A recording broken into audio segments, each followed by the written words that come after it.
الحمدللہ الحمدللہ اللہ کا بہت بڑا احسان ہے کہ اس نے اپنے ذکر فکر کے لیے ہمیں یہاں آنے کی توفیق نصیب فرمائی ہے۔ ہم سے پہلے ڈاکٹر غلام مصطفیٰ صاحب میاں صاحب کا کلام پیش کر رہے تھے۔ اس سے پہلے کہ میں اپنے شیخ المکرم امیر محمد اکرم امان صاحب کے صاحبزادے حضرت عبدالقدیر امان کا انٹروڈکشن کراؤں، دو چار باتیں اسلام کے حوالے سے، ذکر اذکار کے حوالے سے آپ کے سامنے عرض کرنا چاہوں گا، اور اس کے بعد انشاءاللہ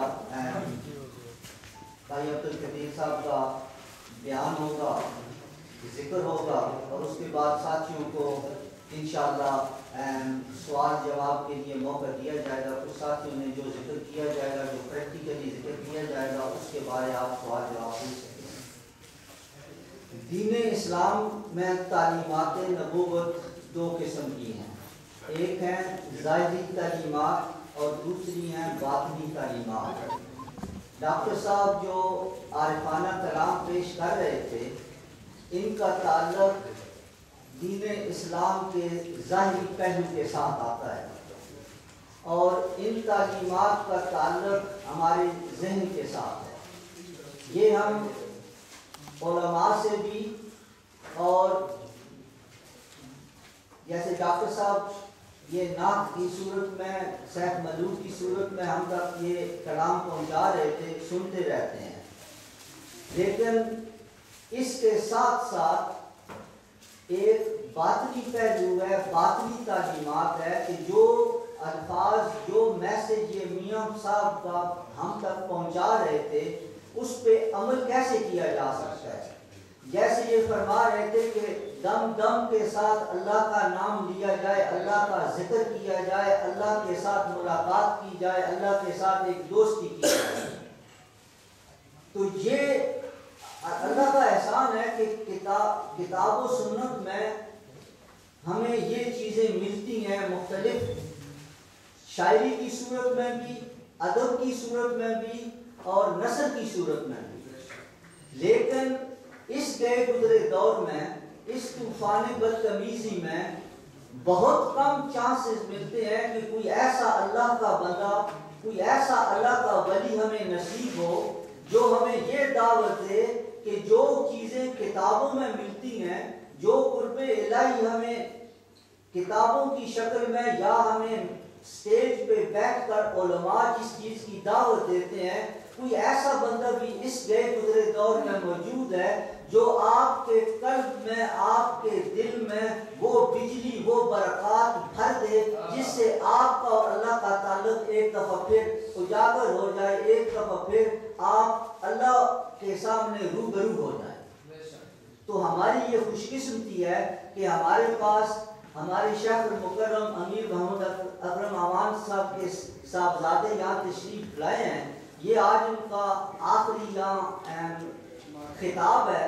اس سے پہلے برمنگھم میں ایک ہفتہ وہ ہمارے دلوں کو گرماتے رہے ہیں، اور اس کے بعد نورتھ میں تھا، تو آج الحمدللہ 4-5 دن سے یہاں ساتھی ان سے مستفید ہو رہے ہیں، اور میں بغیر کسی تاخیر کے اب مائک انہیں دوں گا، اور یہ آپ سے انشاءاللہ خطاب فرمائیں گے، اور وہ قلبی تعلق جو انسان کا پریکٹیکلی ہونا چاہیے، اور یہ آپ کو وہ بتائیں گے کہ کس طریقے سے تعلق قائم کیا جاتا ہے، اس کی ضرورت کیا ہے اور اس کے فائدے کیا ہیں۔ اللہ کریم ہمیں ان کی تعلیمات پہ، ان کے ملفوظات پہ سن کر عمل کرنے کی توفیق دے۔ آمین۔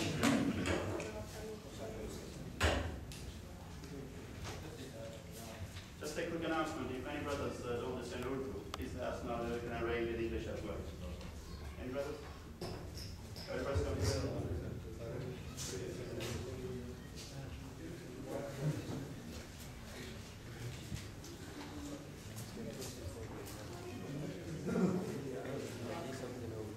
Alhamdulillah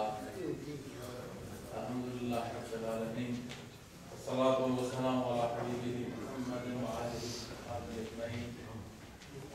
Amma ba'd, a'udhu billahi minash shaitanir rajim, bismillahir rahmanir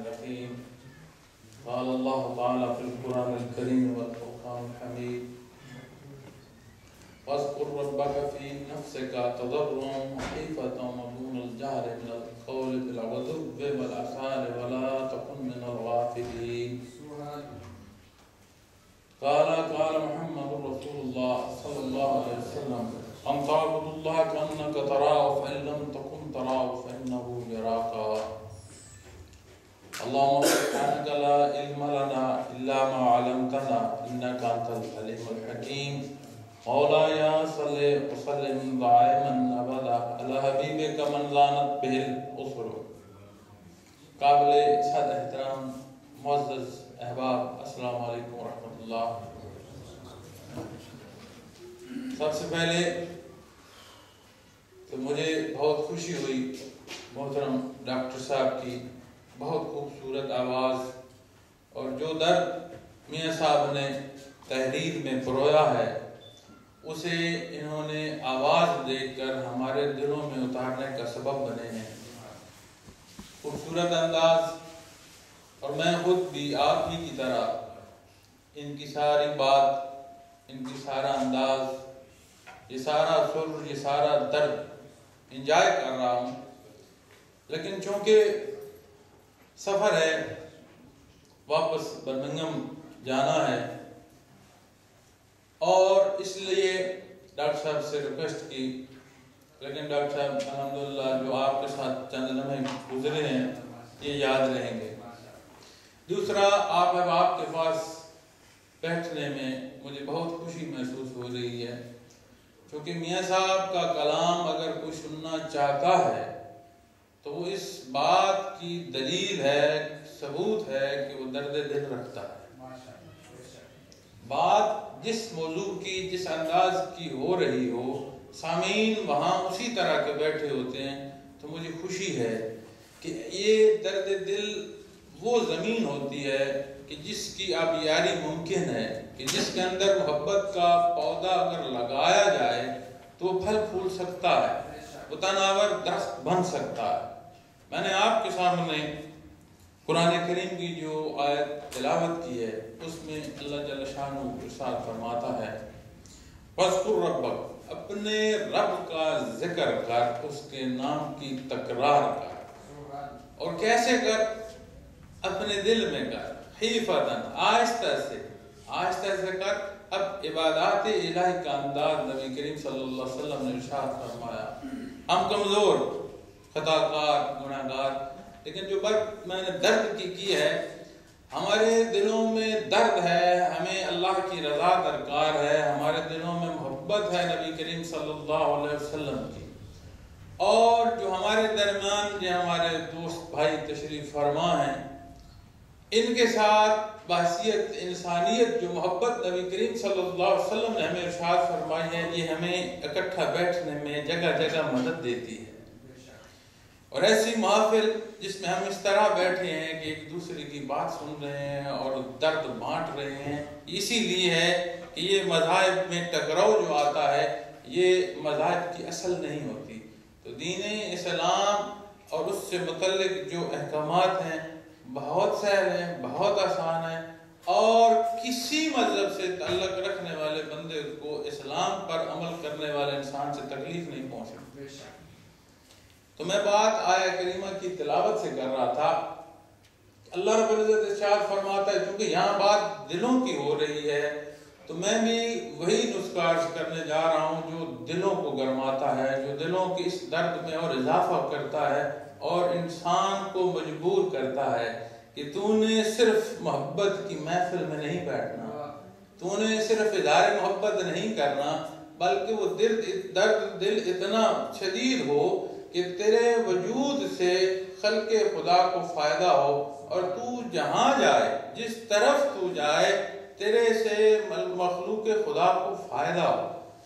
تو اللہ رب العزت جو نسخہ عطا فرما رہا ہے، بیان فرما رہا ہے اس آیہ کریمہ میں، وہ یہ ہے کہ اللہ کا ذکر کر، اس انداز سے کر کہ اونچی آواز سے مت بول، اپنے دل میں یاد کر، خیفتاً، اور کب کر؟ صبح شام کر، اس کو ایسا دوام دے کہ صبح شام کر۔ اب جب بندہ زندگی کی بات آتی ہے کہ صبح شام، ہم کہتے ہیں کہ وہ صبح و شام یہ کام کر رہا ہے، اس کا مطلب یہ نہیں ہوتا کہ وہ صبح ایک لمحے کے لیے ہے اور شام ایک لمحے کے لیے ہے. اس کا مطلب ہوتا ہے کہ تسلسل کے ساتھ اپنے رب کو یاد کر. جو اوقات ہیں زندگی کو ان کو ضائع نہ کر، تسلسل سے اللہ کو یاد کر. اور آگے اللہ جل شانہ ارشاد فرماتا ہے کہ غافلین میں سے نہ ہو جانا. یہ جو درد تجھے دیا ہے، یہ جو محبت تیرے دلوں میں پیدا کر دی ہے، اس مٹی میں کوئی پودا ضرور لگانا. اس مٹی کو، اس موقع کو، چونکہ یہ زندگی کا تسلسل چل رہا ہے. آپ میں یہاں بیٹھے ہیں، یہ ایک تسلسل ہے زندگی کا. یہاں آنے کا اتفاق ہوا، بہت خوشی ہوئی آپ کے درمیان بیٹھ کر، آپ کے ساتھ باتیں کر کے بہت خوشی ہو رہی ہے. لیکن یہ زندگی کا تسلسل ہے.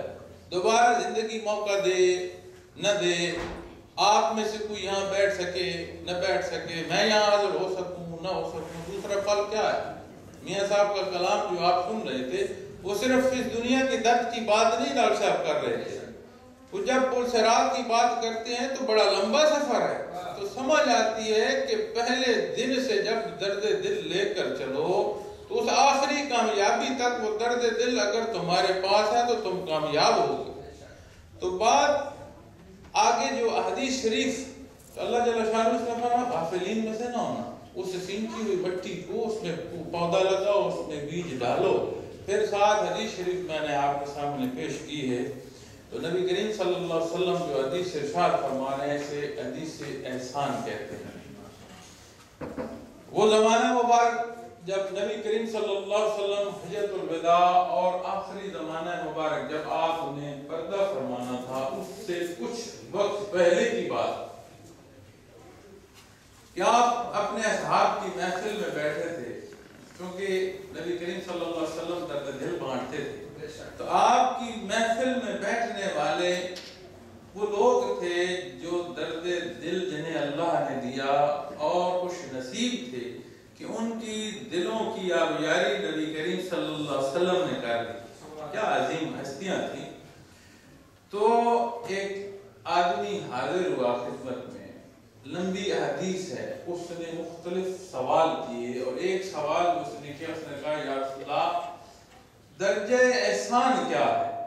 تو آپ نے جواب دیا کہ درجہ احسان یہ ہے کہ جب تو اپنے رب کے حضور عبادت کر رہا ہے، جب تو اپنے اللہ کے حضور عبادت کر رہا ہے تو تیرا اتنا یقین محکم ہو، تیرے اندر اتنی مضبوطی ہو کہ تو یہ دیکھے کہ میں اپنے رب کو دیکھ کے سجدہ کر رہا ہوں. درد دل کا اندازہ لگائیں. دعوے محبت تو کر دیا جاتا ہے، لیکن اس دعوے محبت میں اس عشق کی جو سیڑھیاں ہیں اس میں اپنا اپنا انداز ہے، اپنا اپنا سٹیپ ہے، اپنی اپنی گہرائی آتی چلی جاتی ہے. تو جو اعلیٰ ترین ایمان کا انداز نبی کریم صلی اللہ علیہ وسلم اس حدیث مبارکہ میں ارشاد فرما رہے ہیں، وہ فرماتے ہیں کہ تو اپنے رب کے حضور سر بسجود ہو، اور جب تو یہ کہے کہ سبحان ربی اللہ، تو تجھے یہ احساس تیرے دل میں آئے کہ میں اپنے رب کو دیکھ کے سجدہ کروں. کتنی بڑی بات فرمائی اللہ کے بھی. پھر آپ نے ارشاد فرمایا کہ اگر تو یہ درجہ بھی نہیں پاتا درد کا، اگر تیرے اندر یہ درد کا یہ احساس کی یہ سطح نہیں ہے، تو کم از کم یہ تو ہو کہ جب میں اپنے اللہ کے حضور حاضر ہوں تو میں تو نہیں دیکھ سکتا پر میرا رب تو مجھے دیکھ.